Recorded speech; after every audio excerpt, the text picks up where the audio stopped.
F. Scott Fitzgerald's The Great Gatsby is one of the most famous novels ever written. It's assigned at schools all over the world, and it's only ballooned in popularity in recent years since it was made into a film starring Leonardo DiCaprio, his winning smile, and his glass of champagne. There are countless readings of this book. Some focus on issues of wealth and class, others on the trauma of the lost generation just returned from the First World War, and still others on what it tells us about the fabled American dream. And don't get me wrong, we will touch upon those interpretations because I think they are wonderful.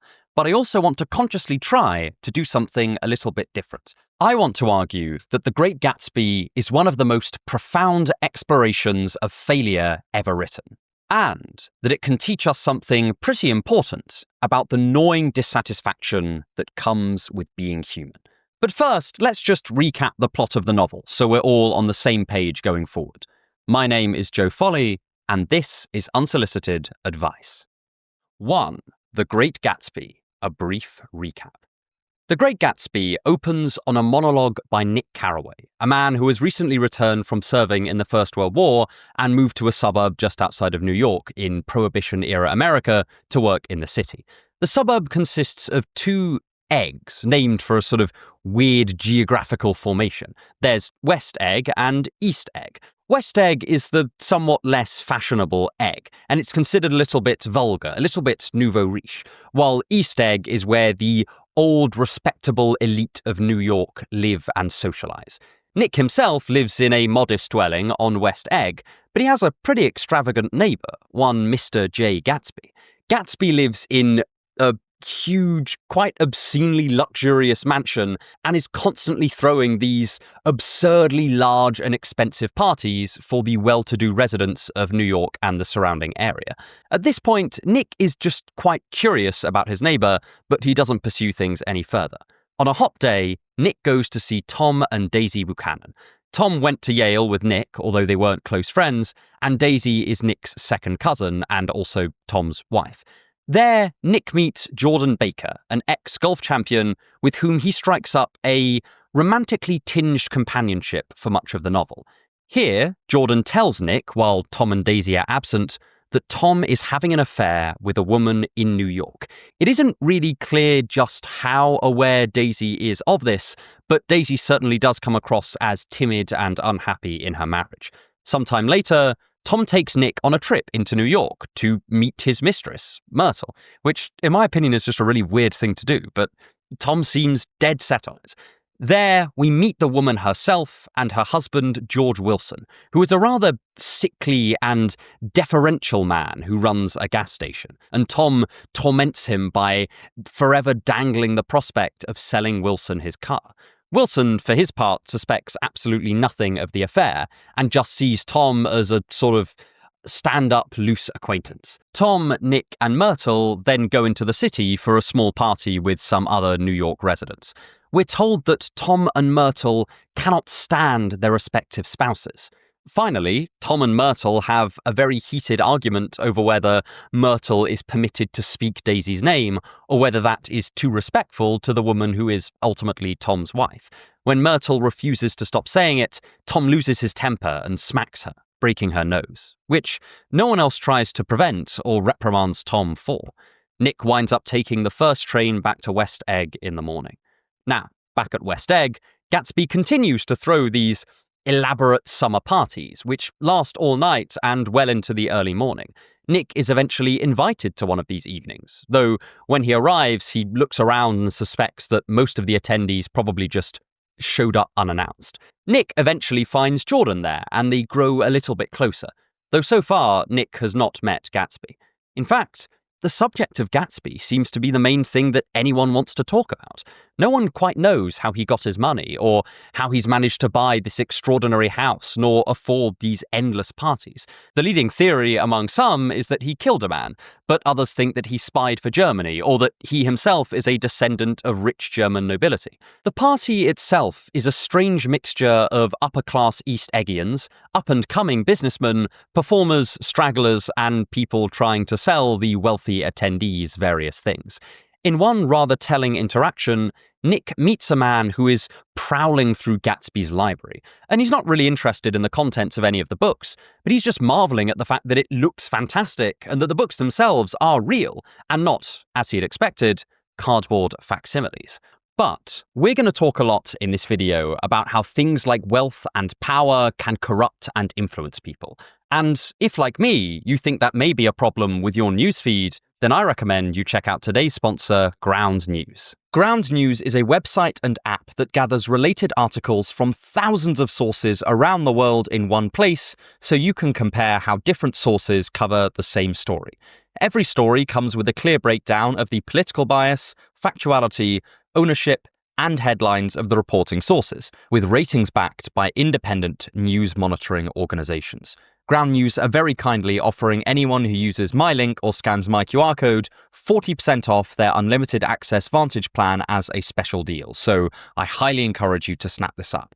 For example, let's see how left and right-wing sources differed in how they reported on a judge unsealing documents related to the charging and conviction of Ghislaine Maxwell. Whereas left-leaning coverage chose to frame this as a moral victory, some right-leaning sources were more skeptical, with one source focusing on a statement by a judge who warned that this reveal may be of little consequence.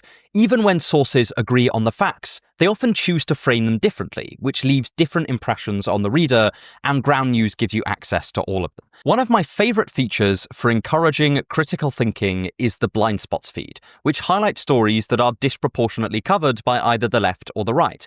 It's so easy to get stuck in our own echo chambers, but this way we will learn about those stories that might pass us by in our own news feeds. Like a lot of people, I don't have a lot of time to keep up with the news, and certainly not to examine every single source for bias or misinformation. So getting my Ground News roundup dropped in my inbox every day means that I can stay informed and learn which sources to trust, and just generally make the world less of a bewildering mess. Ground News is giving my viewers 40% off their unlimited access Vantage plan. It's an invaluable tool in navigating our current chaotic information landscape, and I'm confident that you'll find it helpful. But anyway, back to the video. By chance, Nick meets Gatsby later at the party because they vaguely recognize one another from serving in the same division during the First World War, and Gatsby invites him to try out his hydroplane with him the following day. This is a bit of a side tangent, but it turns out that a hydroplane can refer either to a seaplane, that is, a plane that flies but can land on water, or a particular type of motorboat. I don't know which one it is referring to in this context, and please do debate it in the comments. Nick spends more and more time with Jordan, and we begin to get an assessment of her character from Nick's perspective. Nick judges her to be incurably dishonest as well as careless, in contrast to his own self-assessment as honest and non-judgmental, and we'll definitely be coming back to that later in the video. He also spends much more time with Gatsby, who takes him to have lunch with a gangster and gambler called Meyer Wolfsheim. Gatsby feeds Nick a lie about his background. He tells Nick that he had a rich family out west, but they all died, and that he travelled Europe and the Far East and then joined up to fight in the First World War, hoping to meet his death, but became re-enchanted with life. He also claims that he went to Oxford and claims that his family has done so for generations. But Nick then learns Gatsby's real backstory from Jordan. Gatsby was a penniless young soldier in love with Daisy when Daisy was a young woman, who could not marry her due to their class differences. Gatsby has bought his grand monstrosity deliberately in reach of Daisy's house, and hopes to woo her over to him now that he is a man of means. At the shared request of Jordan and Gatsby, Nick agrees to invite Daisy round to his house for dinner, but without Tom, so that she and Gatsby can meet and reacquaint themselves. She agrees and doesn't even raise an eyebrow at the request not to bring her husband. In fact, she seems pretty enthusiastic about it. Daisy and Gatsby have a quite awkward first greeting, but that soon gives way to a passionate affair. We don't actually see too much of the affair, and certainly none of the salacious details are described to us, but we do see that Daisy is clearly quite enamoured with Gatsby and vice versa, at least on the surface.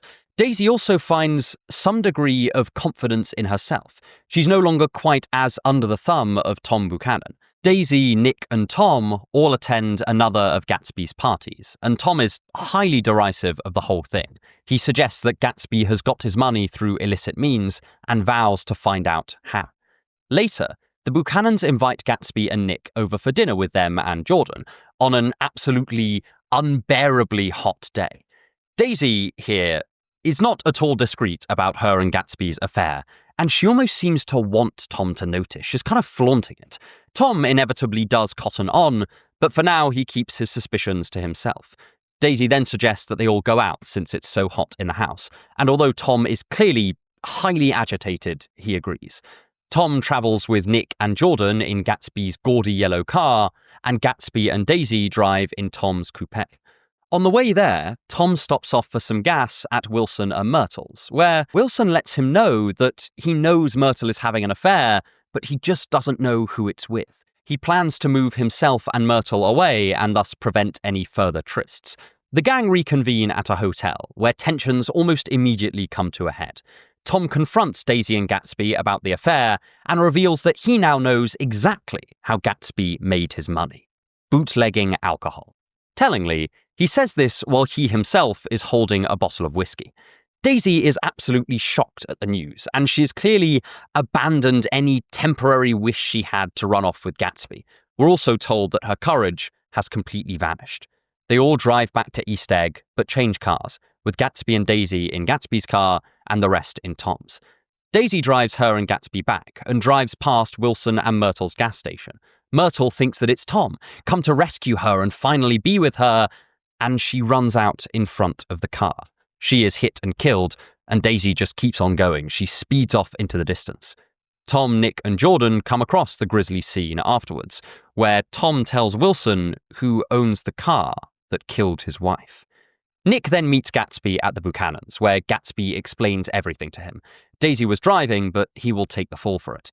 Nick spies Daisy and Tom in their house, seemingly reconciled, though not so much happy as just showing a calm solidarity with one another. They're described as if they are conspiring. Gatsby says that he'll keep watch outside their house, thinking that Tom might exact some retribution on Daisy, and sort of secretly hoping that she will come rushing out into his arms. But such events do not transpire. The Buchanans remain a firm bulwark, and Gatsby makes his way back to his own place in the morning. Wilson, having been informed whose car it was, and suspecting that the owner of the car had both had an affair with his wife and then subsequently killed her, sneaks onto Gatsby's property and first shoots Gatsby and then himself. Nick is left to arrange the funeral. Surely a man so beloved, who had provided such wonderful evenings to the surrounding populace, ought to be mourned. But no one comes to the funeral apart from Nick himself and Henry Gatz, Jay's father, with one of the Gatsby's guests from his parties appearing just afterwards. Nick breaks things off with Jordan Baker, sort of feeling sick of her for reasons that he can't quite put his finger on. Later, Nick encounters Tom again in the epilogue to the novel, and Nick feels absolutely disgusted with him. Tom admits to Nick that he told Wilson about Gatsby's car, and Nick initially refuses to shake his hand, but later relents, saying that talking to Tom was a bit like talking to a child, because Tom is sort of a moral infant. He returns to Gatsby's big, silent, empty house, vividly remembering the parties that Gatsby used to hold there. He then says the following: "One night I did hear a material car there, and saw its light stop at his front steps, but I didn't investigate. Probably it was some final guest who had been away at the ends of the earth and didn't know that the party was over." Nick reflects on Gatsby's hopeful nature, the fact that he truly believed that there was a brighter future within his grasp, but comments that such a future just recedes into the distance as you approach it, no matter how hard you struggle towards it. And Gatsby truly did struggle hard. And that's how the book ends. A book that, I will argue, is largely about dissatisfied people and where that dissatisfaction comes from. And what better place to start than with something that the Buddha identified as one of the major sources of all human suffering: craving. 2. Deceit and Desire. As I said at the beginning of the video, I tend to read The Great Gatsby as ultimately an exploration of failure. Above the classic themes of the death of the American dream and the class divisions that separate each of the characters, I really see the novel as a catalogue of all of the different ways that we can totally fail to achieve fulfillment and happiness. I appreciate that this is a somewhat unorthodox reading of the book, but I really hope that by the end of this video, you'll see where I'm coming from. Perhaps the best way to introduce this reading is to look at what and how the characters in The Great Gatsby desire. Because most of the main cast are totally blind to what is driving their wishes and wants. And I think this prevents them from ever coming close to fulfillment. And I think it's something that quite a lot of us will suffer from as well. Let's reflect on what wanting something and wanting something strongly feels like. It's such a relatively everyday feeling that it's quite difficult to examine it since we're constantly stuck in it. But let's give it a go. In effect, when we want something very strongly, we are doing two things. We're promising ourselves some kind of emotional reward when we get this desired thing, and we're also running away from the sense of loss and lack that we feel when we don't have the desired thing. This sounds a bit more highbrow than it actually is. You will have almost certainly experienced pretty much exactly what I'm talking about here. Take a friend of mine, for example. He spent his entire 20s yearning after a particular position at his company. He finally got it, and he was absolutely elated. But when we were chatting just a few months later, I asked him if he was any happier than before he got this ever-coveted promotion, and he confessed that he was not. It had thrilled him for a little bit, but then the general pallor of his life took over again, and the excitement faded into the background. His desires found a new object to settle on, and he began wanting that instead. The promises he told himself were ultimately sort of a lie.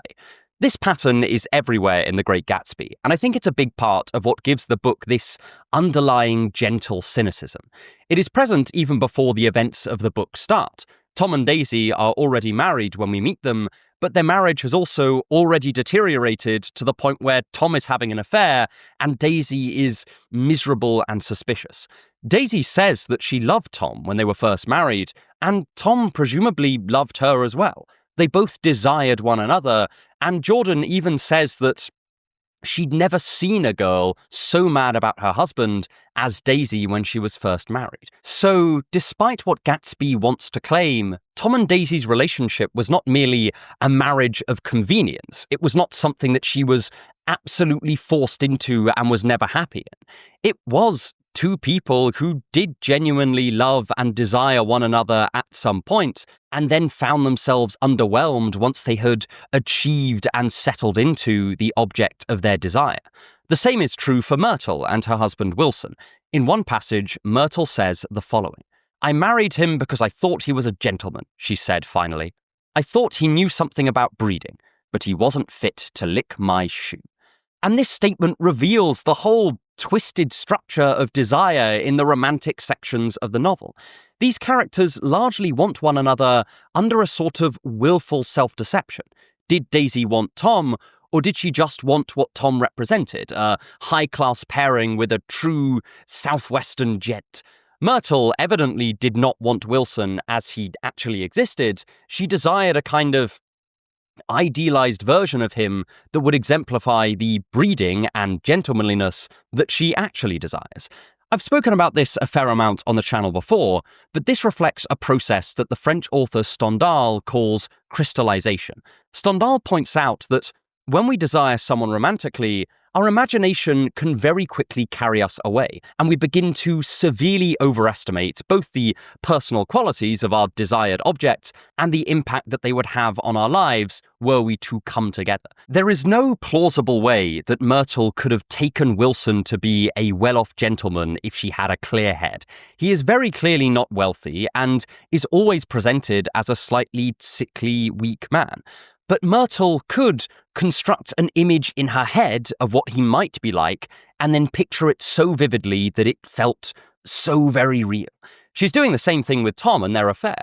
Tom was never going to actually leave Daisy. To do so would be a blow to his overriding concerns, which are largely about power and money and status. But even after Tom actively beats Myrtle merely for speaking Daisy's name, she still believes that Tom will come and rescue her from her dreary and unsatisfying life. This is the very delusion that leads her to her death as she rushes out in front of Gatsby's car, thinking it was Tom, her knight in shining armor arrived at last.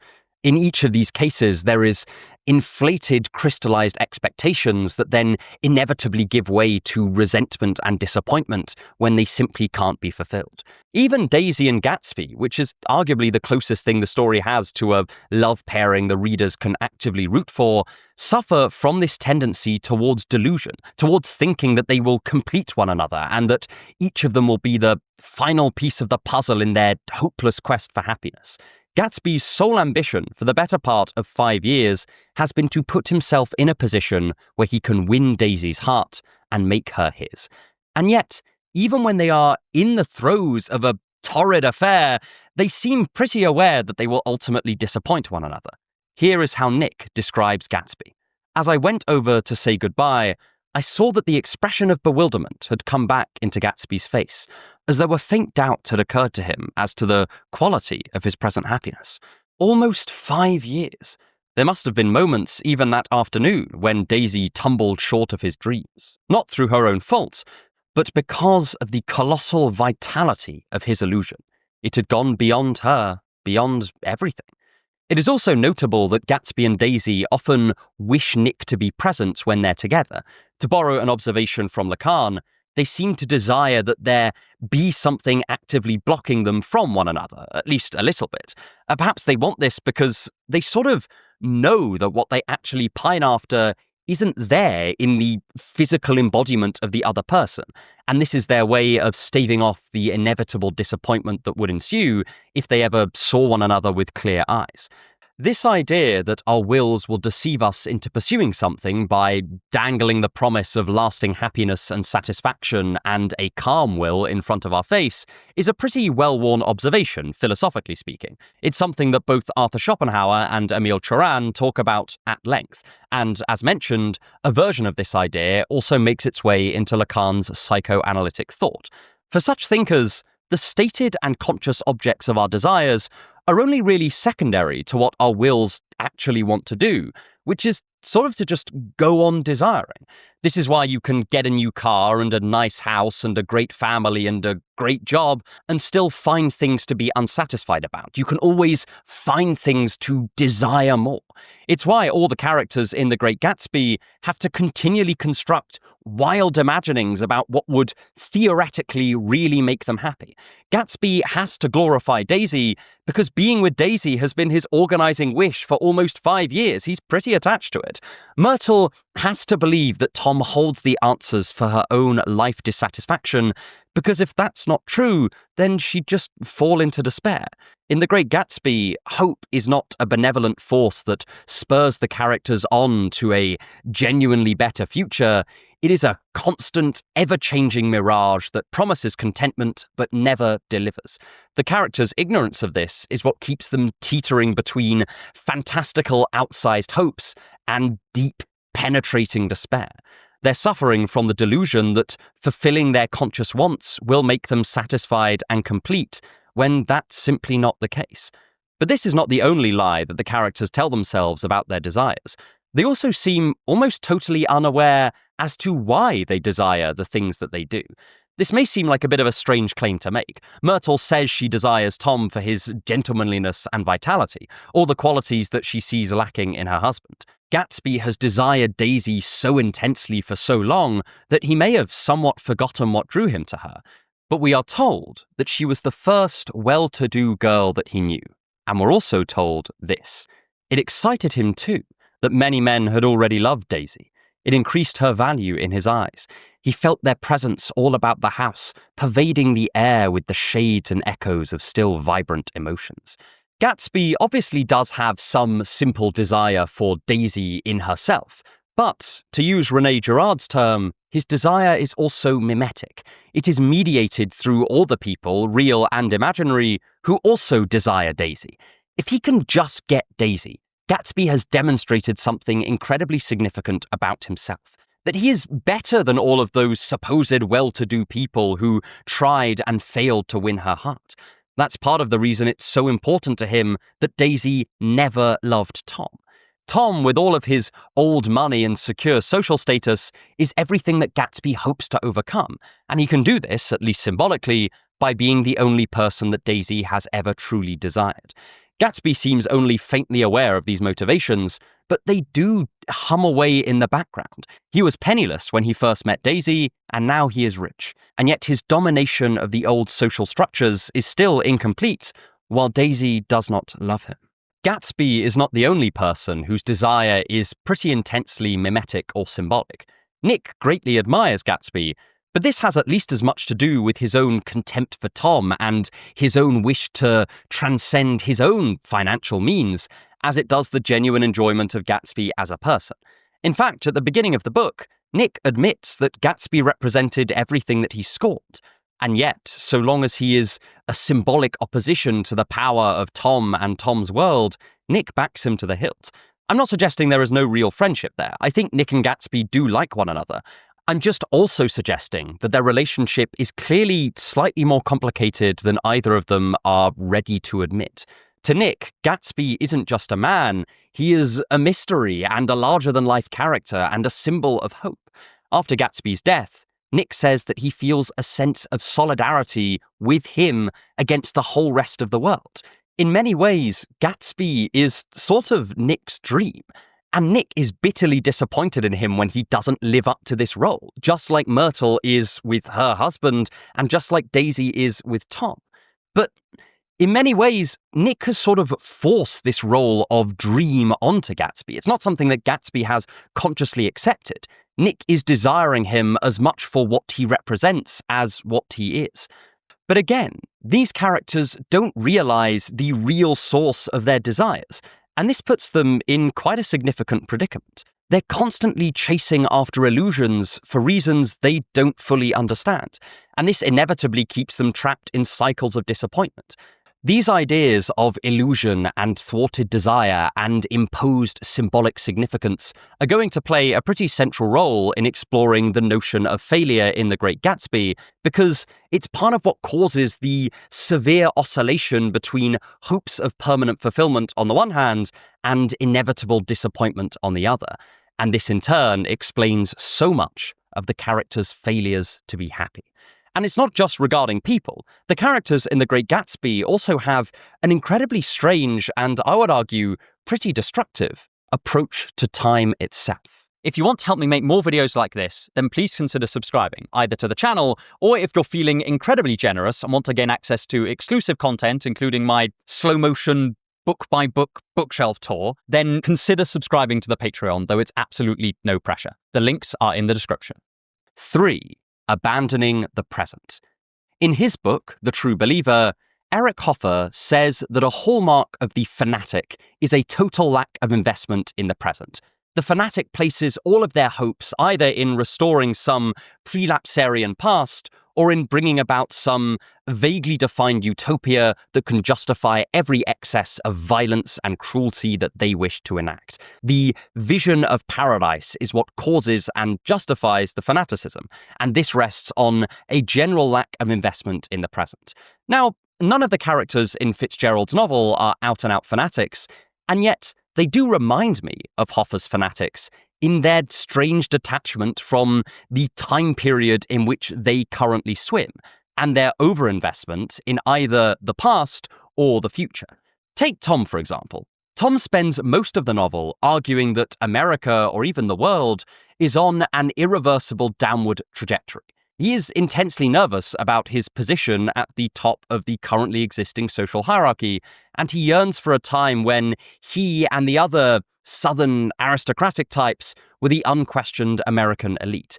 He does this in a number of ways. He complains about race mixing, that's a huge theme in his rants, but for me, the most insightful complaint that gives us a sense of his individual strange psychology comes quite late in the novel, and it's about the sun, of all things. It's a very hot day, and commenting on this, he says the following. "I read somewhere that the sun's getting hotter every year," said Tom genially. "It seems that pretty soon the Earth is going to fall into the sun. Oh, wait a minute. It's just the opposite.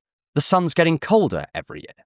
The reason that I like this line is because Tom clearly doesn't really care whether the sun is getting hotter or colder, so long as some global disaster is imminent and lying in wait in the future. It's so important to him that the world is getting worse that he abandons all care for the truth and takes a strange sort of comfort in this horribly depressing grand narrative. And this backwards-looking posture stretches into Tom's personal life as well. The main characteristic used to describe Myrtle is that she has vitality. She is sort of free and energetic and wild, in contrast to Tom's now more settled status and his more docile wife, Daisy. Also, this is one of the first ways that we see Nick describe Tom. I felt that Tom would drift on forever, seeking, a little wistfully, for the dramatic turbulence of some irrecoverable football game. Tom spends his entire life attempting to recapture its peaks, which for him were largely when he was a college football player at Yale. Perhaps this is part of why he is often so keen to spend time with Nick. Nick is a piece of his past, and anything from the past is better than something new, or something that is lurking in the darkness just behind the blind corner of the future. Both Tom and Daisy actively pride themselves on being cynical about the world and about what the world is going to become.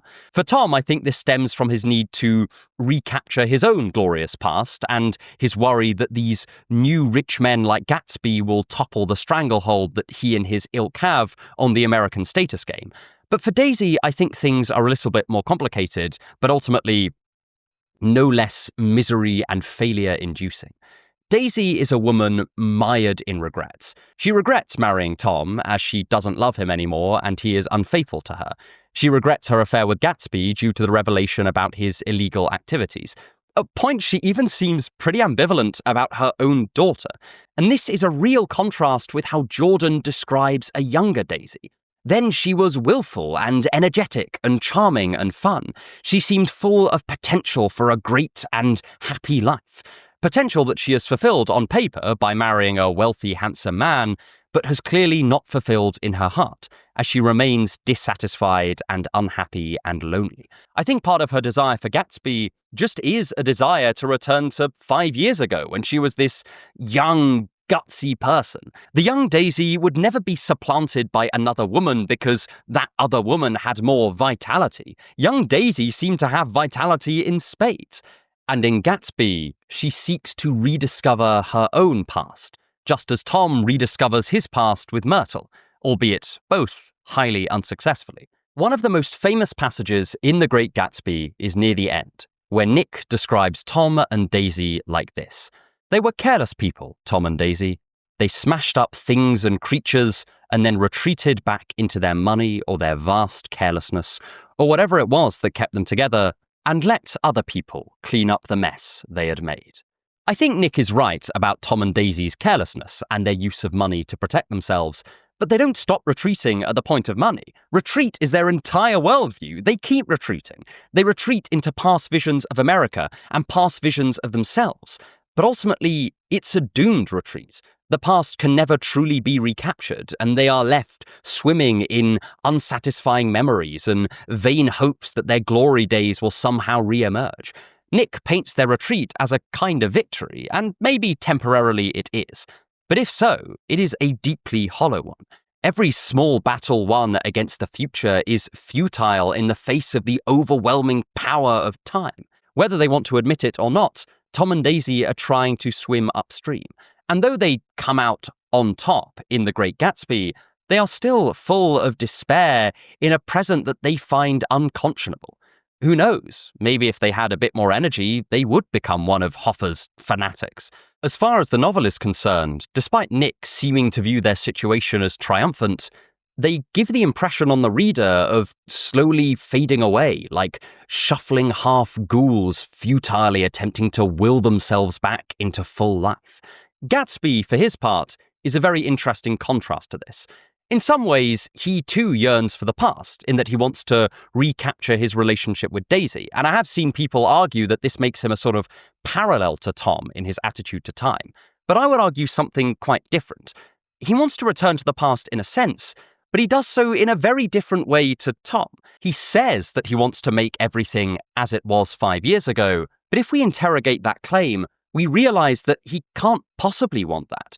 If everything were as it was 5 years ago, he would still be penniless and Daisy would not be his. He would have no hope. Instead, what Gatsby actually desires is the future, as quickly as it can possibly come. Gatsby is stuck in a world where, sure, he can be wealthy, but he is still kept out of the camp of the true well-to-dos like Tom and Daisy. But things seem to be moving in the right direction for him, societally speaking. That a man like Gatsby could rise even to his vulgar nouveau riche station shows that something is in the air. Maybe given time, Gatsby could ingratiate himself into the ranks of the New York elite. Then again, perhaps not. But either way, Gatsby is yearning after this future time where he can either equal or actively supplant the likes of Tom Buchanan. It's just like we said in the last section. His love for Daisy has as much to do with this broad vision as it does with her personally. Being with Daisy would affirm to Gatsby that he is in this promised future. As far as the novel goes, this obviously never occurs, and it's part of why people view it as signaling a sort of death knell of the American dream. But the effect that this future framing has on Gatsby's mental state is pretty palpable. The characteristic mental state of Gatsby is the yearn. We touched upon this a bit in the last section, but it does bear repeating. Perhaps this is most famously reflected in the best-known bit of symbolism in the novel, which is the green light that glows at the end of the Buchanan's dock, which Gatsby can see from his own place. In the final line of the novel, Nick analogizes this light to Gatsby's attitude towards life, where he's constantly swimming towards something that recedes into the distance as he approaches.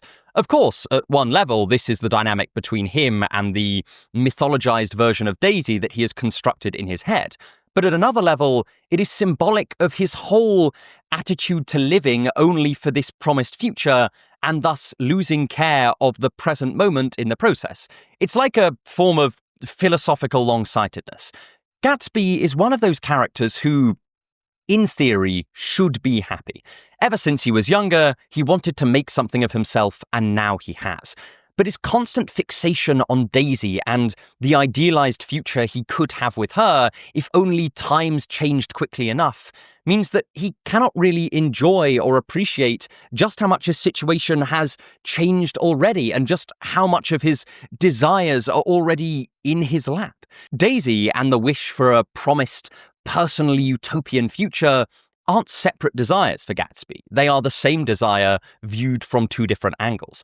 The circumstances needed for him to be with Daisy and the actual act of being with Daisy are, in effect, one and the same. Gatsby's attitude here mimics the warnings of the ancient Greek philosopher Epicurus. Epicurus was a hedonist in that he thought that pleasure was the sole human good, and yet he also thought that humans were pretty ill-placed to attain it because our expectations and wants tend to rise to meet what we can actually achieve, and then step slightly beyond it. I'm sure that the old Gatsby would be thrilled with the prospect of Daisy loving him even in this clandestine way, considering that this is a major step up from not seeing her for 5 years and formally not having a chance of even getting nearly this far. But the new Gatsby senses that more is in reach, and so he wants more. Thus, Gatsby's attention is always on what he might just be able to get if he only stretched his arm a little further, rather than on what he's currently holding. This is part of what brings about his downfall, as he and Daisy effectively refuse to keep their affair under wraps and end up flaunting it in front of Tom. Gatsby is built for dissatisfaction in a very similar way that Tom is, because Tom is grasping at a receding past, and Gatsby is grasping at a receding future.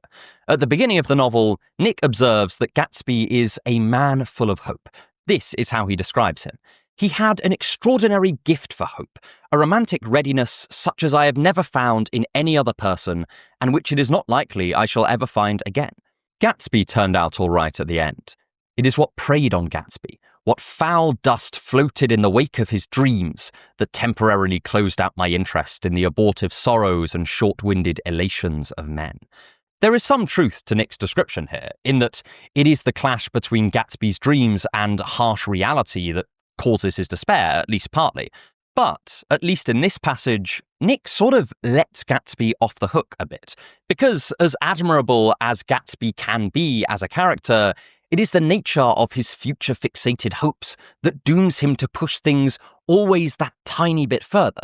And this is what ends up sabotaging his ability both to be happy at all and also to attain what he genuinely does desire in the short term. If Gatsby had got everything he thought he wanted, I'm willing to bet that he would still have this gnawing hole at his heart, letting him know that his work is not quite done and that he is not quite satisfied. The final line of the novel even addresses the characters' relationships with time, and not just Gatsby, but the Buchanans as well. It reads, "So we beat on, boats against the current, borne back ceaselessly into the past." As far as I can tell, you can actually read this line two different ways. For Gatsby, it reads as him being carried back ceaselessly into a past social structure that is preventing him from ever attaining his promised future and his doomed quest to outrun time itself. Whereas, for Tom and Daisy, it is their minds and their wills and their imaginations that are borne back ceaselessly into the past, and the current is heading in the other direction. They are trying to preserve the past fruitlessly against the eventual ravages of time. And in each case, the near-total transplanting of desire, either into the past or into the future, sort of helps the characters escape the anxiety of the present, at least in my view. It helps them avoid what, to paraphrase Kierkegaard, we might call the angst of being free. Gatsby can postpone himself until some far-flung future date, and Tom can console himself with the shallow cynicism that everything is inexorably getting worse, and so alleviate the pressure of being a human being in the present moment, confronted with choices. In their own strange ways, they both try to steer clear from the most anxious moment of all, when the known past meets the unknown future, and our actions make direct contact with reality, and where we find out who we are. However, this is far from the only way the characters in The Great Gatsby run from reality. It is famously a book of many, many lies. 4. You can't handle the truth. Near the beginning of Fyodor Dostoevsky's The Brothers Karamazov, the elder Zosima, who is one of the closest things we get from Dostoevsky as a sort of ideal, makes an argument against lying to the compulsively dishonest Fyodor Pavlovich, which concludes in the following rather well-known passage. The main thing is that you stop telling lies to yourself. The one who lies to himself and believes his own lies comes to a point where he can distinguish no truth, either within himself or around him, and thus enters into a state of disrespect towards himself and others.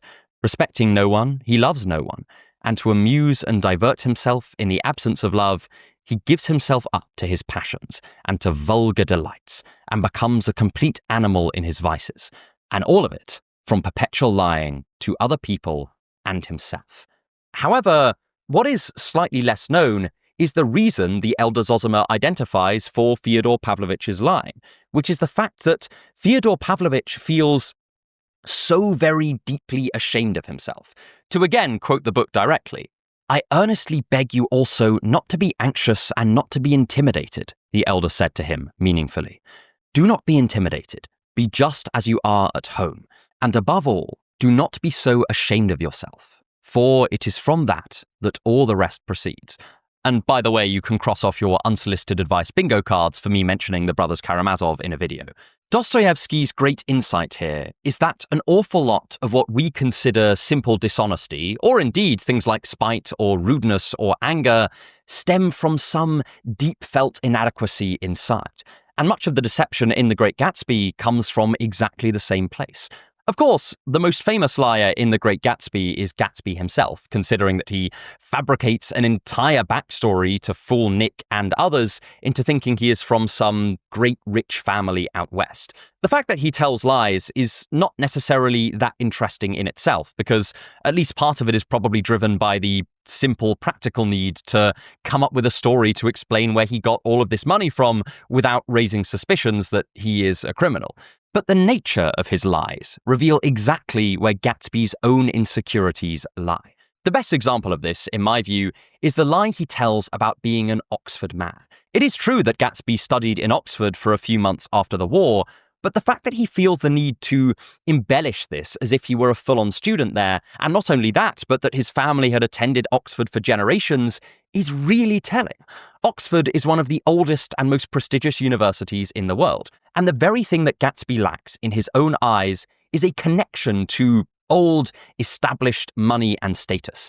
He is extraordinarily wealthy, but he doesn't have the cultural capital that he desires. As far as the denizens of East Egg are concerned, he may be as rich as them, but he'll never be one of them.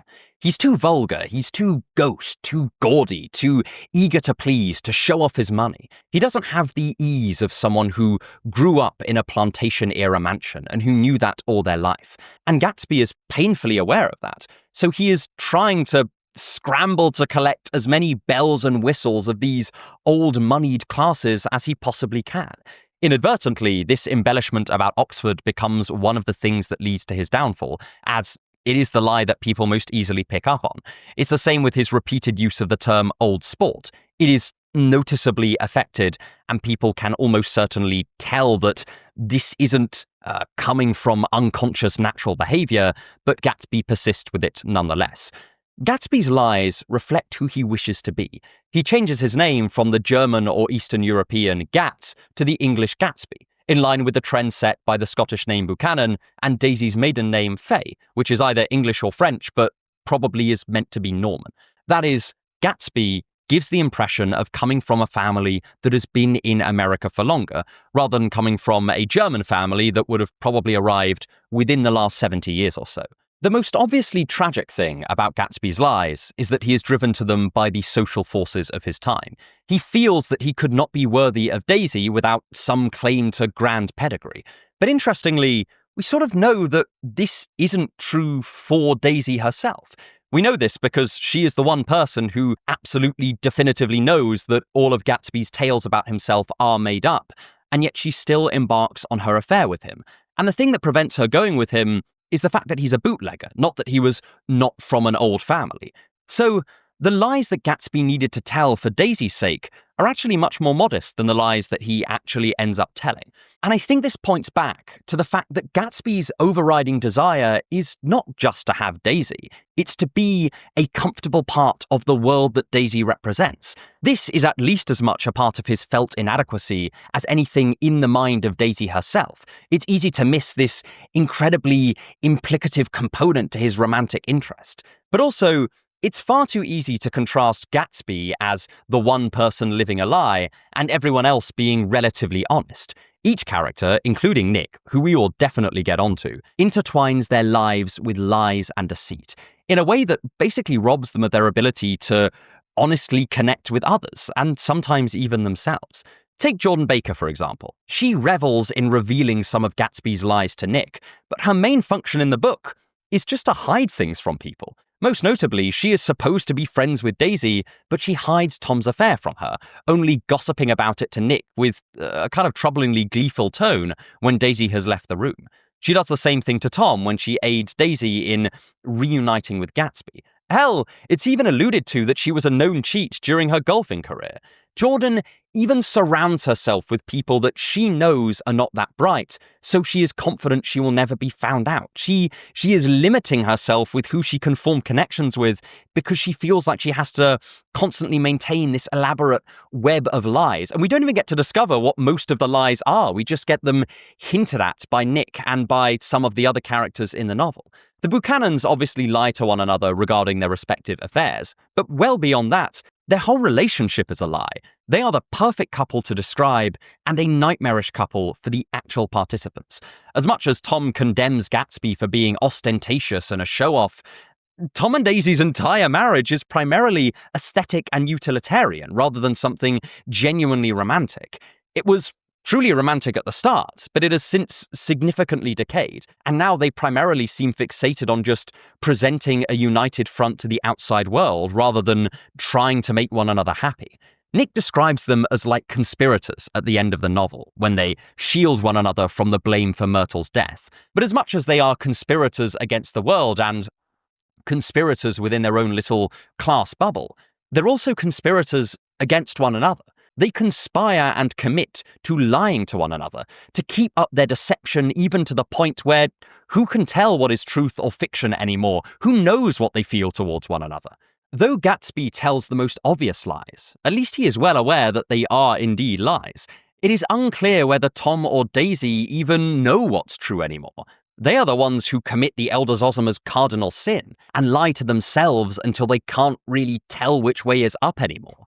And just like Gatsby, this reveals their own sense of inner lack. As we touched upon earlier, Daisy and Tom, but especially Tom, are threatened in a world that is ever so slowly leaving them behind.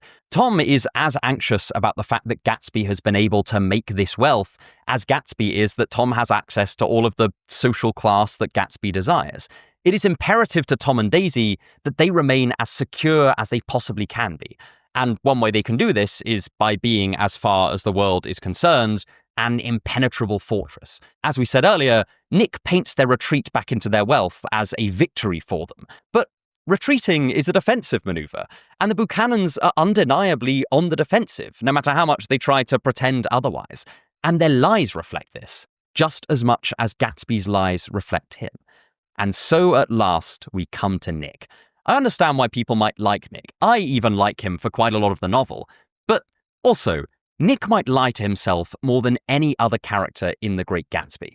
But unlike Gatsby himself or the Buchanans, Nick's lies are not so much aimed at material or social superiority, but rather at preserving a misplaced sense of moral superiority. Nick opens the novel by telling us that he is not particularly judgmental. At other points, he refers to himself as honest and as a person who cares. He seems to hold himself up as someone of principle, let's say. The trouble is, I'm just not convinced that any of this is true. Nick is interesting as a narrator in that he's not necessarily as unreliable in what he says about the events that happen in the story as in some other novels that feature an unreliable narrator, although he's obviously telling these events from his own perspective. But he is so deeply unreliable whenever he says something about himself or whenever he deigns to pass judgment on other people. Take his self-image, reaffirmed to him by Jordan, that he is a man who cares. At the very least, he views himself as a good enough person to condescend to many of the people he comes into contact with in Gatsby's world. But does that hold up to scrutiny? Nick clearly doesn't like Tom from very early on in the novel, and he does seem to have some underlying care for Daisy, but he never thinks to tell Daisy about Tom's affair. He does nothing when Tom brutally breaks Myrtle's nose, and, unless I've missed something, he literally never mentions it again. This would be expected if Nick was someone like Meursault in Albert Camus' The Stranger, someone who knows they are detached from the people around them and knows that they are troublingly indifferent towards things that a lot of people would be horrified by. In fact, one of the most unsettling things that Meursault does in The Stranger is overlook a man beating his girlfriend. But Nick does exactly the same thing with Tom, all while managing to somehow view himself as sort of a moral paragon. It is an extraordinary achievement, and what makes it even more impressive is that I think Nick manages to pull the wool over the eyes of most readers as well. It's impossible to tell how self-aware Nick is of his own deception. Is he trying to lie to the reader, or is this genuinely his own perception of what he is like? I suppose we'll never quite know. But it touches upon a key part of Nick's character that I think sometimes does go overlooked. Nick thinks he is better than the Buchanans, and even that he is better than Gatsby because he, supposedly, concerns himself with moral issues, whereas these characters appear amoral and, to a large extent, uncaring to him. But at his core, he is no different to them. It's just that whereas they might pursue material things or power or social status, Nick retreats into his own pretended moral high ground and attempts to satiate himself with that. And you might think, big whoop, Nick looks down on the Buchanans. They are pretty awful. But part of the reason I'm bringing up Nick's moral condescension is A, his hypocrisy, but also B, Nick's scorn is by no means limited to the Buchanans and Jordan. For instance, this is how he describes some of his co-workers and people in his own walk of life, which are sort of middle-class people working an office job. At the enchanted metropolitan twilight, I felt a haunting loneliness sometimes, and felt it in others. Poor young clerks who loitered in front of windows, waiting until it was time for a solitary restaurant dinner. Young clerks in the dust, wasting the most poignant moments of night and life. And yeah, he does say that he shares in their loneliness, but then he looks down on them for wasting their night and their life, when it's not really clear that Nick is doing anything different, considering that he spends a lot of his free time with people that he openly despises, including most of the guests at Gatsby's parties. In general, whenever he discusses the people of his own class, the relatively well-off but far less so than Gatsby or the Buchanans, he does so with a kind of loose disdain. In fact, there seem to be very few people that Nick does not have a disdain for. For all his admiration, he only lets go of the final parts of his condescension towards Gatsby when Gatsby is dead. Nick attempts to make up for his lack of means and status with outmoded moral sentiments, but that too is just pretense, and it too reveals his own felt inadequacies. But where does all of this pretended superiority leave Nick? Well, just like all the other characters, it leaves him alone. And this is the full destructive power of lies in The Great Gatsby. Gatsby, the Buchanans, Jordan, and Nick, they all end up alone in the end. The novel explicitly draws attention to this when no one attends Gatsby's funeral, but if anything, Gatsby's lies are the more forgivable ones, and the loneliness of the other characters is no less profound. The Buchanans continue to live a lie, aliens in each other's beds. Jordan says she has a fiancé, but Nick is sure she is lying. Nick himself retreats back west, no less a retreat than Daisy and Tom's. In the end, the Elder Zosima's proclamation holds true. Each of them lies so much that they lose the ability to fully connect with their fellow man. Some of them even lose touch with themselves. But, having said all that, much of the deception is based around one particular goal, and that is just our next point. 5. Beauty and power. Earlier this year, I made a video on Bret Easton Ellis's novel American Psycho, where I made the argument that Patrick Bateman was not really a materialist. What he cared about was not money or wealth or things for their own sake. He cared about them because they made him appear a certain way to other people. We might call him an aestheticist, if that term didn't already have a common usage as someone who works in the philosophical field of aesthetics. But the important thing is that Bateman spends most of his time dwelling on how other people perceive him, to the detriment of having some personal say in his own self-image. He is obsessed with aesthetic power. The characters in The Great Gatsby also tend to view things in mostly aesthetic terms. You notice this in the way that the denizens of East Egg, including Tom, talk about Gatsby's parties. There might be plenty of reasons to criticize Gatsby's parties. They go on well into the night, they are incredibly loud to the point of almost certainly being a public nuisance, and going off Nick's descriptions, they seem home to at least some sort of criminal activity. But the main critique they actually get is that they are aesthetically vulgar. They are tasteless. Any other problems people have with them seem to share this root. The primacy of the aesthetic more generally in the novel is cemented when an attendant to Gatsby's party shows fascination with his library, but is not interested in what any of the books are or in reading their contents. Instead, he's just impressed that Gatsby has real books rather than cheaper fake ones that are just for show. He even says that removing the books from the bookshelves would probably spoil the design, and he recommends keeping them in place. We talked about this during the synopsis, but I wanted to revisit it because this is perhaps the most direct signal we are given that The Great Gatsby is set in a world where, at least as far as most people are concerned, appearance is everything. However, for me, probably the most interesting thing about the way aesthetics are used in The Great Gatsby is as a sort of substitute for raw physical power. If the novel was set in the Old West, we might expect that people would use just outright violence as their primary weapon. But this is supposedly civilized New York, so people don't do that sort of thing here. Instead, the characters learn to use aesthetics itself as a kind of substitute for physical violence. Take Tom, for example. The reason I think that he is using aesthetic judgment as a stand-in for physical power is because when he can use physical power without repercussions, he just does. When he breaks Myrtle's nose, he demonstrates that he is perfectly willing to hurt people physically when they are far enough beneath him socially that no consequence could possibly come of this. But When this isn't the case, he usually tries to leverage the social judgment of others to his own ends, as when he calls Gatsby out for being a bootlegger when he himself has just purchased a bottle of whiskey. Bootlegging is what allows Tom to get the whiskey in the first place, but because buying alcohol is something that is indulged in by the upper classes and bootlegging is something that's not, Tom can condemn Gatsby for the work that he directly benefits from. Two inseparable actions are viewed differently due to the aesthetic associations behind them. And much of Tom's power as a member of the upper crust is aesthetic in nature. It is the fact that people will view everything he does through the lens of someone from an old wealthy family doing it.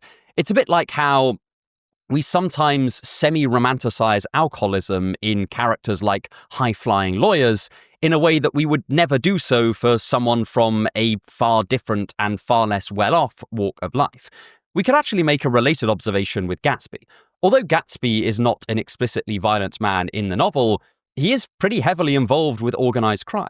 We picture bootlegging now in a pretty romanticized way, but we must remember that bootlegging and violence went hand in hand during Prohibition. Most famously, there was the St. Valentine's Day Massacre, where 7 people were mercilessly gunned down in disputes over the Chicago bootlegging trade. But this is just one example. Gatsby works with Maya Wolfsheim, who is based on the real-life gangster Arnold Rothstein. These were not nice people. They would threaten, beat, and sometimes kill people who stood in the way of their business interests. Gatsby is at a distance from that world by the time the events of the novel happen, but it's heavily implied that he used to be much more closely entwined with it. Tom and Gatsby are both potentially quite violent men who now choose to trade blows in beauty rather than with fists or knives or guns. Tom does so with his derision and leveraging his social power as old wealth, and Gatsby does so by demonstrating to the people around him just how wealthy he is with his ostentatious displays. They are both leveraging aesthetics and, by extension, a kind of social power as almost a substitute for raw physical violence. They are both tools they use and have used to get their own way. And interestingly, I think Daisy does a very similar thing, but in a slightly different and less violent substitutional way. Although she is wealthy, and in some ways this grants her more power than someone like Nick, and certainly the Wilsons, she is still ultimately a woman in 1920s America, and is, to quite a large extent, under the power of her husband. When Daisy flaunts her affair in front of Tom, she too is substituting aesthetic power in the place of physical power. She is effectively weaponizing embarrassment. It's also telling that her initial hope for escaping her unhappy marriage to Tom was to utilize the way that Gatsby perceives her. Daisy can use her beauty, class, and reputation, all largely aesthetic qualities, to try to leave her situation. It is, once again, aesthetics as power. And there's a strange parallel that can be drawn between Myrtle and Daisy here. At one level, Myrtle and Daisy are as far apart as two people could be. Not only are they direct rivals for the affection of Tom, but they are also separated by class and by a shared hatred of what the other represents. But at another level, they both want quite similar things. They're both deeply dissatisfied in their respective marriages, feel like they were fooled into them, and now want out. And they both feel like they can use aesthetics to do this. Myrtle tries to leverage the fact that Tom is highly attracted to her, and Daisy does the same thing with Gatsby. That doesn't mean that they are insincere in their feelings. It just means that they are also using the power that they have access to through their use of aesthetics to achieve their goals. It's just in a slightly subtler way than Tom and Gatsby do. And importantly, this approach does have limits. We've already covered how Nick uses morality as a kind of power in the last section, but that is also a kind of aesthetic power.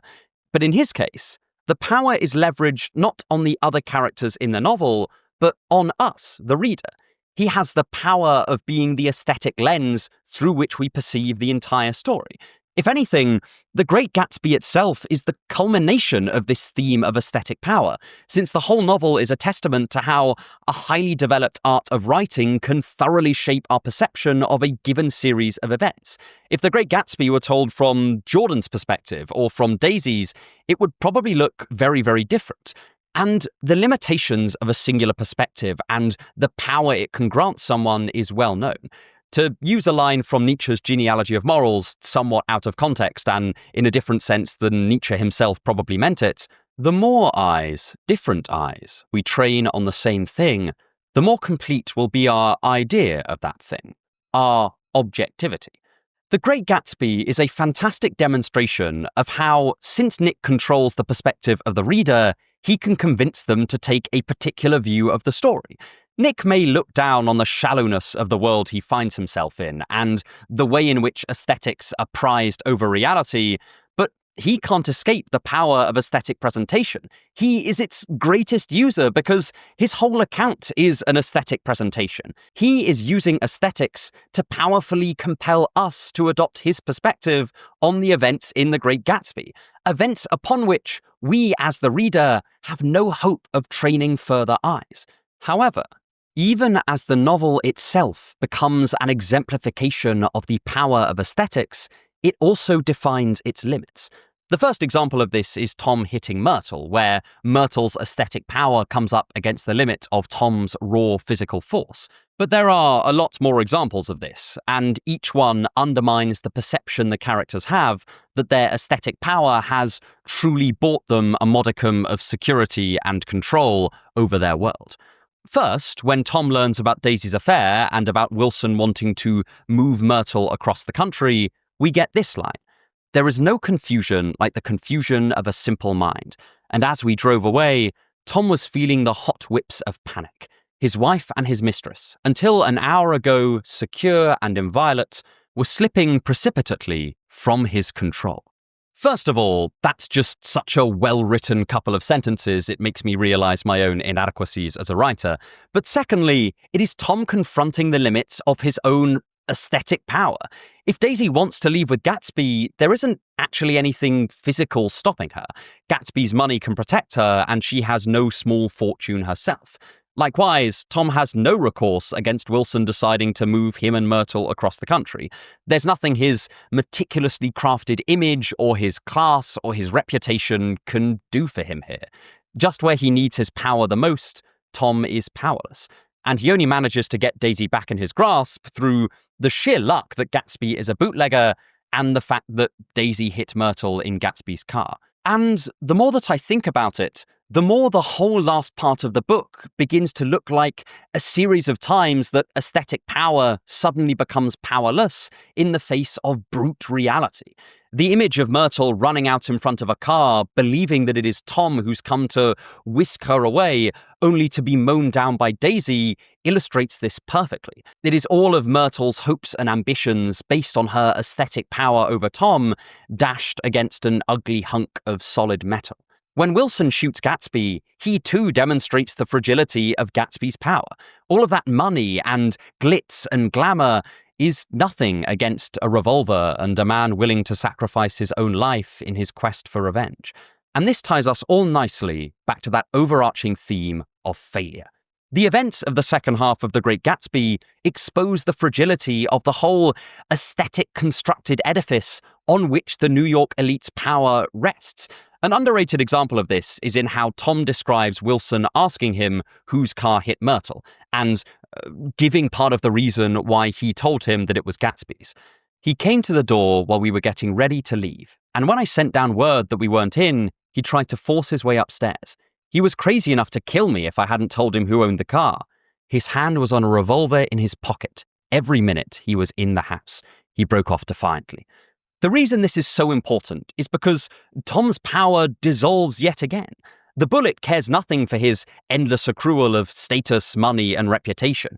It is the ultimate demonstration of just how flimsy the Buchanan's pretense to power really is. Wilson, a penniless man that Tom has condescended to for the entire novel, had infinitely more power over Tom in that moment than Tom ever had over Wilson. I also think something that people tend to skim over in this sequence is that Tom at that point doesn't know that Gatsby has planned to let himself take the blame for Daisy running over Myrtle. So this is sort of a supreme act of cowardice on Tom's part here, right? Because at one level, he is providing Wilson the tools that Wilson could then use to trace Myrtle's death back to Daisy. So it is a much greater betrayal of Tom's own self-image here than initially seems, because the reader knows that Gatsby is planning to take the fall. But this is Wilson's total domination of Tom. And this all shows us, once again, that the ambitions of the main cast in The Great Gatsby are to inevitably end in failure. Tom may want to control everything around him and to make himself and his position impregnable.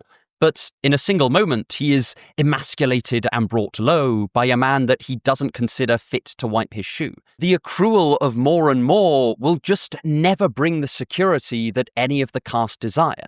Their anxieties will persist no matter what happens, and their felt inner lack will never really be filled. Again, the Buchanans may look victorious, but they have no more succeeded than Gatsby has, and Tom's embarrassment at telling Nick how Wilson dominated him is testament to that. I think this nuanced approach is part of what makes The Great Gatsby such an iconic novel. If it had just pointed out how influential aesthetic power can be, or if it had just looked at its weaknesses, then that would have been too simplistic. But it builds up the domination of aestheticism before whisking it away in a series of devastating events where status and beauty and money mean absolutely nothing. It is a great way to show both the allure and the limits of aesthetic power, while also, again, pounding on this theme of failure and dissatisfaction. Nick ends the novel by going back home to the west of America, which he seems to idealize as being so very different to this New York sect. If the East is shallow, aesthetically obsessed, and emblematic of everything Nick despises, the West is meant to be simpler, more moral, more honest. But, as he also points out, Tom, Daisy, and Gatsby are also from the west of America, and none of them have been in the East for more than a few years. So, how exactly does Nick expect to find people who are any different from them back west? Surely there he will find the same patterns. People understandably striving for security and social power and stability, and then being made painfully aware of just how fragile such things are. Wherever he goes, there is no escaping the fragility of being a small human at the mercy of great forces, natural, historical, and social. And I can't help but feel that Nick going back west is just his own version of Gatsby piling high his gold, or Tom clinging desperately to his social status. It's an attempt to run from his own fragility by burying himself in something that looks secure from the outside. I suppose only time will tell if his defenses are any stronger than Gatsby's. And look, there is so much more to say regarding the themes of this novel. I've not really explored the themes of love, and I haven't talked about the ever-looming stare of Dr. T.J. Eckelberg's billboard, a symbol of the watchful eye of economics over the lives of the citizens of East Egg, West Egg, and New York itself. To draw from Italo Calvino, that is why The Great Gatsby is a classic. It is inexhaustible. But now, I want to move on from the contents of the novel itself and into the life of its author, and the essay that inspired me to write this video. 6. F. Scott Fitzgerald, The Master of Failure. So, I've been somewhat bearing the lead here, because there was an exact moment that I decided that I was going to write a video about failure in The Great Gatsby, and it was when I was reading an essay on F. Scott Fitzgerald by the pessimist philosopher Emile Cioran. We met Cioran very briefly earlier, but long-term viewers will know that I just cannot stop banging on about him. I absolutely adore his writing. And he has a little-known essay about Fitzgerald that is all about Fitzgerald's personal failures as a man and as a writer, and why that makes him admirable to Cioran, but why Cioran also ends up with slightly mixed feelings about him. Cioran doesn't actually like The Great Gatsby, and his essay only brings it up to immediately dismiss its literary merits and proclaim Cioran's bafflement that anyone could find the novel particularly profound. And if this was done by anyone less brilliant than Cioran, I would probably call it an act of hubris. And as I'll go on to say, I actually think Cioran would find in The Great Gatsby the perfect capstone to his Fitzgerald thesis. Cioran's essay instead focuses on Fitzgerald's life and how nothing Fitzgerald ever achieved ever made him happy or secure. Cioran covers his early obsession to be a literary and monetary success, his vulgar desire to accumulate as much money as possible. And he also covers how Fitzgerald actually went out and achieved those ambitions. How Fitzgerald lived for 7 years in excess and extravagance in southeastern France, with all the desires from his early journals and letters fulfilled beyond his wildest dreams. And yet, in a certain sense, it was all in vain. To quote directly from Turan's essay, what had happened to Fitzgerald? He had lived in the intoxication of success, wanted happiness at all costs, aspired to become a writer of the first importance. Literally and figuratively, he had lived asleep. But then sleep left him. He began to wake, and what he discovered in his waking filled him with horror. A clear-sighted sterility submerged and paralyzed him. Turan discusses Fitzgerald's terrible experiences with insomnia, where he came face to face with the emptiness of his own life. This sense of waking up in Turan's essay is both literal and metaphorical. Turan quotes directly from Fitzgerald's own work, The Crack-Up. I only wanted absolute quiet to think out why I had developed a sad attitude towards sadness, a melancholy attitude towards melancholy, and a tragic attitude towards tragedy. Why I had become identified with the objects of my horror or compassion. Turan argues that, far from this being a delusion on Fitzgerald's part, this was him seeing more clearly than he had before, but with a catch. For Turan, Fitzgerald survived his crisis without surmounting it completely. That is, he couldn't return to life in the unconscious, satisfied way that he had lived it before, but also he couldn't overcome it totally either. He lived neither in lucidity nor in unconsciousness. Turan refers to Fitzgerald as living a broken life, and as a pessimist, he does gently admire him for this. But Turan also thought that Fitzgerald just wasn't a substantial enough character to fully overcome these dark nights, in the manner that Turan argued that Kierkegaard, Nietzsche, or Dostoevsky genuinely had. Instead, if you'll permit me another direct quotation from Turan, he ends his essay with this observation. A novelist who wants to be nothing but a novelist undergoes a crisis that, for a certain time, projects him outside the lies of literature. He wakens to certain truths that devastate his awareness, the repose of his spirit, a rare event in the world of letters where sleep is de rigueur, an event that, in the case that concerns us, has not always been grasped in its true signification. Thus, Fitzgerald's admirers deplore the fact that he brooded over his failure and, by dint of ruminating so deeply upon it, spoiled his literary career. We, on the contrary, deplore that he did not remain sufficiently loyal to that failure, that he did not sufficiently explore or exploit it. It is a second-order mind that cannot choose between literature and the real dark night of the soul. Turan's essay is brilliant, and I highly encourage you to read it in its entirety. But I also think that Turan almost misses a trick here, because the journey he identifies in Fitzgerald himself is paralleled wonderfully in the world of The Great Gatsby. The Great Gatsby is filled with characters who fail, yet it's also filled with characters who remain unconscious of the real depth and significance of their failure. Just like Turan's portrait of Fitzgerald, they see their failures as something situational or contingent, rather than a reflection of the deep structure of their inner lack and of their desire. The survivors attempt to return to normality, and even Gatsby tries to do this, but is only interrupted by death itself. And this is what I think ties together everything that we've discussed so far. The refusal to recognize the true significance of failure, while also being unable to push it totally out of mind either. Take Tom, for example. His attempts to recapture the past and his lies and his hankering after social status and control are all him trying in vain to run from forces that are just too powerful for him to beat.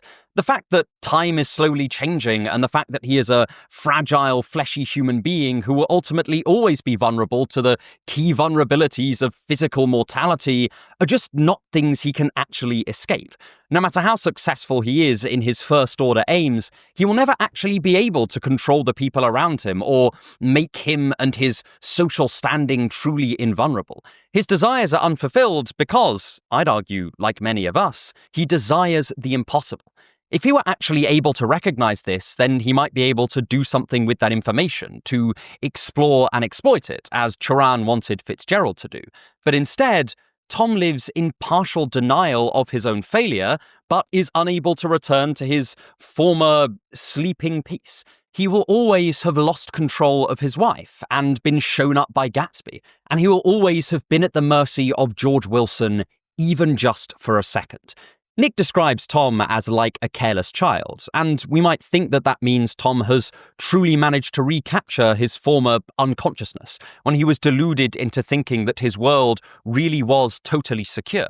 But Tom's embarrassment and marked self-consciousness in that final encounter with Nick suggests that Nick's just sort of incorrect here. Tom is caught in a limbo between lucidity and sleep, doomed to repeat the same patterns as before and make the same mistakes, but now paradoxically aware that they are mistakes, but having nothing else to pursue. Daisy is rather similar. Her dream of a genuinely fulfilling romance with Gatsby has been dashed, and while her and Tom close ranks strategically at the end of the novel, there's no indication that their relationship has actually improved, just that neither of them are exploring things outside of it for now.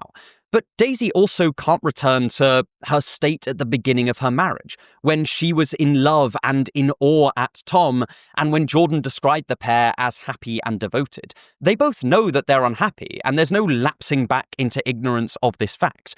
Like Tom, Daisy is caught between a state of satisfied unawareness and the full realization of just how fruitless her situation is. She's unable to forget and unable to overcome. Gatsby, for his part, is, of course, dead. But before that point, he too is in denial that his own dreams are unfulfillable. He will never have the kind of prestige he covets because he just doesn't have the same kind of old generational wealth that's available to people like the Buchanans. He will never be one of them. And yet, the last significant action he takes in the entire novel is to stand outside Daisy's window in a hope-filled, hopeless vigil, just in case she needs him. Which, of course, she doesn't. And at this point, I think Gatsby is sort of aware that everything has changed now, since we're told that a dramatic and visible transformation has occurred in Daisy. But Gatsby is clinging to the final straws of his hope. And that hope, the very thing that Nick says he admired him for at the beginning of the novel, is also what prevents him from accepting and embracing the magnitude of his own failures. He is still pursuing his old ends just out of habit. He doesn't know what else he could possibly do after so long. I know that a lot of people mourn the loss of Gatsby and imagine alternate scenarios where he survived and went on to do other things. But I'm not really convinced that survival would be a kind fate for Gatsby either. I think he too would probably continue in this half-denying, semi-lucid state, aware that his desires are doomed, yet unable to do anything about that either. We already talked about Nick a little in the last section, but he too runs from the significance of what he has learnt during his time at West Egg. When he identifies his complaints as with the world and setting of New York and idealizes his home instead, he runs from what he has actually seen, which is the potential humanity has to be shallow, heartless, cruel, and miserable. By chalking it all up to geography, he is trying to localize the relevance of his observations, which aren't really limited by location at all. Nick's moral superiority is also a kind of failure denial. By distancing himself from people like Tom and Daisy and Jordan and even Gatsby, despite his admiration, Nick refuses to acknowledge how similar he can be to them, I think especially to Tom at points, and thus what observing them reveals about him. This almost directly mirrors Turan's observations of Fitzgerald. Turan charges Fitzgerald with pretending that his midnight realizations are aberrations or delusions that are to be escaped from, rather than moments of genuine lucidity. Nick, similarly, treats the other characters as sort of defective, unusual humans that have been corrupted by something, instead of seeing them as genuine examples of the general structure of human desire and human dissatisfaction. Nick's consistent presentation of himself as an outsider, as totally different from any of the other characters, is his own refusal to own up to the qualities that he does share with Tom, Daisy, Jordan, and the less admirable sides of Gatsby. The difference between Nick and the other characters in the novel is that I think that Nick may have bought into his own lie a bit more. Despite being the person who narrates the entire story, Nick is, in many ways, so far from grasping the significance of what he has seen. It's one of the real strengths of the story having such an unreliable narrator. By reading between the lines and specifically focusing on the kind of things that Nick brushes over in an attempt to distance himself from these people or minimize what he's seen, we can start to discover what even Nick may have overlooked. And I wanted to end on this note, because it shows how even writing The Great Gatsby didn't insulate Fitzgerald from the mistakes his characters make. Fitzgerald is potentially one of the only authors I know to have written a book all about the dangers of pursuing money and acclaim and the allure of impossible dreams, while achieving impossible dreams through money and acclaim was his explicit goal at the time of writing The Great Gatsby. I just find that fascinating. Fitzgerald writes a story that could apply just as much to himself as any of the characters, about people's vain attempts to fill a sense of inner lack with ephemeral things like excessive wealth and social status and pure aesthetics, and then doesn't come to a personal realization of the futility of these things until a decade later. I don't have some kind of neat, pithy conclusion to take from that. I just find it so interesting. Setting questions of other contributors aside, Fitzgerald wrote this story, saw it through to publication, and yet he himself had to learn the same ideas that were exemplified by his characters later in life. I don't think that it's too controversial to say that novels are, to a certain extent, confessions of their authors. And if you sympathize with Choran's assessment of Fitzgerald himself, The Great Gatsby seems to be one of the most astute works of self-critique ever written. I don't know if this was fully intentional or not, but Fitzgerald seems to have been able to predict, with startling precision, the very things that he would learn by hard experience later in his life. Though maybe the prediction itself is not that surprising, because many of the characters in The Great Gatsby do consciously mirror some aspects of Fitzgerald's own life. The Buchanans mirror his troubled marriage to his wife Zelda, and he took some of Daisy's dialogue verbatim from things that Zelda had said or written. Gatsby has his young ambition and his status as someone with new money and new success. And Nick is the authorial voice through which he has chosen to tell his story. In a lot of ways, I see The Great Gatsby as a pointed character assassination of Fitzgerald by Fitzgerald, and an account of many of his own flaws. What's interesting, then, isn't so much his self-criticism, but his inability to take those observations that he's already written down and apply them to himself. This is why I think Choran misses a trick by dismissing The Great Gatsby out of hand. He seems to think that Fitzgerald has not yet become aware of his own failure at that point, and thus he seems to view it as sort of a naive work. But if anything, The Great Gatsby is the first glimmers of lucidity that Choran sees exemplified in The Crack-Up. And I think this is where my love for The Great Gatsby ultimately comes from. I like seeing an author realizing something profound, like that his fundamental approach to life is not going to bring him the fulfillment he initially thought, and that maybe the whole idea of stable human fulfillment is a bit of a mirage, and yet not give us or him a way to go forward. Contrary to what I've occasionally seen argued, I really don't think that The Great Gatsby contains a clear moral lesson that we can imbibe. And I think that the imperfection and hypocrisy of Nick as a narrator undermines any attempt to extract one directly from the text. It's a book of failures that never surfaces back up for air. Like the later Fitzgerald, the story itself is caught in a dilemma that it cannot solve. If the picture we've been taught about desire and values and the possibility of achieving our dreams, or the American dream and sailing off into a blissful, narratively satisfying sunset is a lie, where the hell do we go from here? The novel ends on that image we looked at earlier, of futile rowing against the current of a river, bearing us back into the past. But this is also the picture of someone who has become disillusioned with their old way of life, yet is continually thrown back into old patterns because they have nowhere to go from here. And this is a perfect encapsulation of how Choran discusses F. Scott Fitzgerald, chasing success even after he has decided success is worthless. But privately, I'm somewhat glad that the book leaves us with all the failures deeply unexploited. The other authors that Turan intimates are superior in his essay, Kierkegaard, Nietzsche, and Dostoevsky, all emerged from their dark nights with something constructive to say. We've looked at some of their thoughts on this very channel before, but The Great Gatsby is not a story about transmuting failure. It's a story about being disillusioned by it. And although Turan calls disillusionment the equilibrium of the defeated, is there not room in the world for tales just unashamedly expressing sheer defeat? Surely Turan himself must think so, considering just how often his own aphorisms carry this feel about them.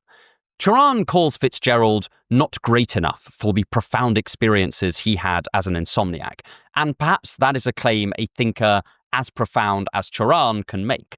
But I know that I am no Nietzsche or Kierkegaard or Dostoevsky, and while I admire those thinkers even more than I do Fitzgerald, there is something in the way that he leaves this disillusionment unsolved, both in The Great Gatsby and in his life, that speaks to me. It's a kind of failure ignoble enough for me to relate to it. And even if you are a soul as grand as these three geniuses, you will have to go through a period of tension and irresolution as well. And in this, you can find a kindred spirit in the gentle cynicism of The Great Gatsby. So, ultimately, I hope this video has convinced you to pick up a copy. Although there is so much more to be said about the novel itself, I also hope that I've convinced you that, alongside seeing it as commenting on the particular social and economic conditions of the time it was written and the place it was written, it also pushes through to the heart of that most bitter, inevitable, and timeless of human experiences, failure. Thank you so much for watching, and have a wonderful day.